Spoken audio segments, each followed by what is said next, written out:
Muita gente acha que reposição hormonal serve para duas coisas, para libido e para parar o fogacho. Só que reposição hormonal serve para milhares de coisas, além de prevenir doenças. Todos os estudos que têm hoje como objetivo saúde, longevidade, mostram que grande maioria das doenças que tiram a qualidade de vida e que matam as pessoas que estão envelhecendo, tem como coincidência queda dos hormônios. Portanto, você repor de maneira fisiológica em quem não tem contraindicação, em tese você vai reduzir o risco dessas doenças. O que acontece com a mulher que está na menopausa? Ela ganha peso, ela fica com sono ruim, ela cai a libido, ela aumenta o percentual de gordura, ela perde massa magra, ela aumenta o apetite por doce, ela fica mais cansada, mais fadigada. Normalmente no consultório hoje, sem medo de errar, sintoma mais frequentes, homens e mulheres que estão caindo nos hormônios, é fadiga, é cansaço excessivo, é não conseguir mais cumprir a sua rotina diária, porque aquilo que era fácil e normal para eles se tornou algo fora do comum, porque um cansaço muito grande passou a tomar conta dessas pessoas que têm a queda dos seus hormônios.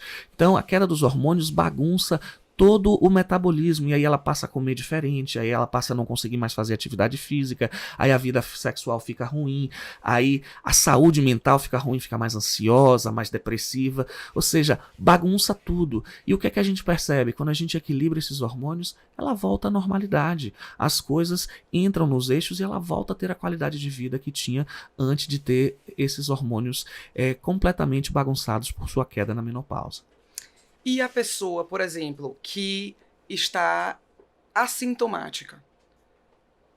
Pessoa que está com estradiol, vamos lá, 16, né? Tá abaixo de 20, mas ela não tem sintoma. Tem que ajustar ou não? Assim, a gente parte do pressuposto de um ditado americano que só se conserta aquilo que está quebrado. Então, assim, o que a gente precisa é ter um bom olho clínico e uma boa avaliação laboratorial, porque muitas vezes se acostumar com o que é ruim faz a pessoa pensar que não tem nada ruim, não tem nenhum sintoma de menopausa na vida dela. Se realmente ela não tem nada e ainda mantém níveis muito próximos, o que a gente tem que fazer é estimular a qualidade de vida para manter isso por mais tempo. Ter boa alimentação, atividade física, dormir bem, o controle do estresse. E tem pacientes assim? Tem. Eu tenho pacientes que eu postergo essa reposição hormonal porque ela não tem necessidade. Mas o que eu vejo na grande maioria delas é achar que não sente nada porque ou já esqueceu de como era antes ou não liga aquilo à menopausa, por exemplo. Ah, não, eu venho ganhando muito peso, mas isso já é uma coisa que para mim eu venho brigando há muito tempo. Mas óbvio, porque aquele hormônio já vem caindo há muito tempo. Como é que tá a sua libido? Ah, tá normal. Ah, tá normal. Aí quando a gente vai ver é porque o marido também já caiu, o hormônio. Mas assim, como era a sua frequência sexual? De 2, 3 vezes por semana e hoje uma vez por mês, mas tá normal. Ela acha que tá normal por quê? Porque nem ela nem o marido tem a mesma necessidade e vontade porque os hormônios caíram. Então a gente tem que investigar. Por exemplo, uma coisa muito comum que eu vejo passar despercebido pelos colegas é incontinência urinária. Como eu fui um cirurgião especialista nessa parte de assoalho pélvico, é uma coisa que eu sempre pergunto. Mas ou por vergonha ou por já ter se acostumado, o que a gente vê é muitas mulheres ter esse sintoma que não tinha antes da menopausa. Porque a gente sabe que, óbvio, o principal fator de risco para a incontinência e para a urgência, que são coisas diferentes, tem relação com o parto, com o número de filhos e principalmente ligado ao parto normal. Mas essas mulheres só ficam sintomáticas na menopausa, mostrando como os níveis hormonais têm uma ligação direta com isso. Então, ela já se acostumou, ela não vai para um lugar que ela não tenha um banheiro que ela saiba por perto, ou como eu já tive algumas pacientes muito tristes e chateadas, por quê? Porque ela saía muito com o filho, mas o filho parece que tem mais amor ao carro dele do que a mãe, e passou a não querer mais sair com a mãe porque ela já deu umas 2 escapadas de urina e melou o carro dele. Então, isso é uma coisa que impacta a qualidade de vida dessas mulheres e às vezes ela tem vergonha de dizer. Então, é necessário que a gente saiba investigar. Outra coisa é o sono. Eu não sinto nada na menopausa. Como é que a senhora dorme? Péssimo. Era assim antes? Não, de uns 2 anos pra cá ficou assim. E normalmente o que é mais impactante nessa mulher na menopausa? É manter o sono. Ela, na maioria das vezes, não tem muita dificuldade de começar a dormir, mas a queda dos hormônios, principalmente do estrogênio, faz com que ela passe a ter um sono muito leve, com um sono muito entrecortado, muito interrompido e acorda péssima no outro dia. Isso é um sintoma clássico de menopausa, mas que normalmente ela não linka isso. Ela acha que não tem sintoma nenhum porque ela só tem na cabecinha dela o que? Sintoma de menopausa é a vagina ressecada, queda da libido, onda de calor. E isso uma parcela das pacientes não sente, porque ela não. São mais de 300 sintomas relacionados à menopausa e, obviamente, que ninguém vai ter todos. Mas, se ela não tiver o que ela considera principal, o que ela linka com a menopausa, ela acha que não tem sintoma. Então, muitas vezes, o que precisa é de uma boa investigação, porque ela tem, mas não está reconhecendo aquilo como algo que é pertinente a quem está na menopausa.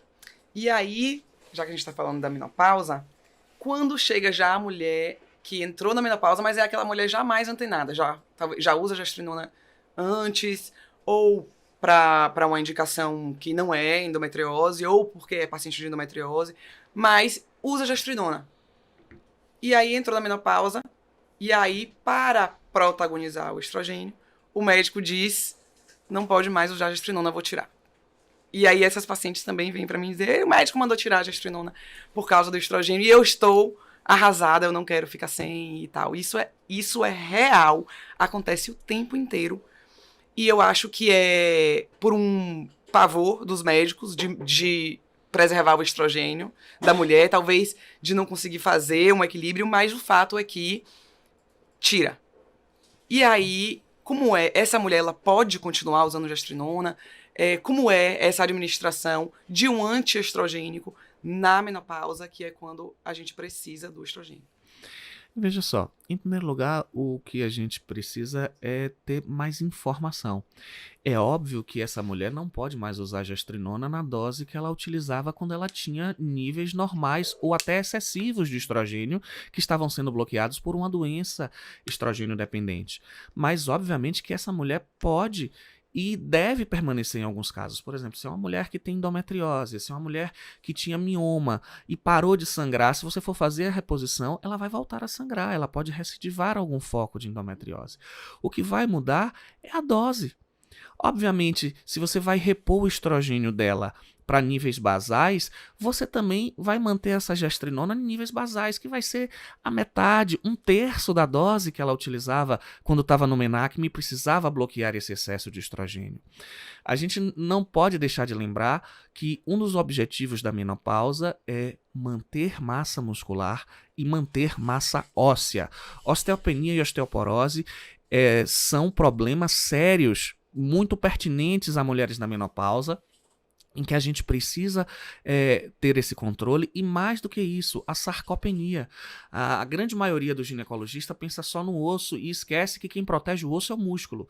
E segundo, a principal causa do que a gente chama de fragilidade do idoso. O que é fragilidade do idoso? É a perda da capacidade de execução de coisas primárias, como andar, como carregar um peso, como praticar uma atividade física. Isso se deve a quê? A perda de massa muscular que começa a ocorrer a partir dos 30 anos de idade. Então, quando você tem um hormônio que consegue preservar essa massa muscular, é algo totalmente pertinente de ser mantido. O que precisa se diferenciar é: gestrinona é para todo mundo? Não.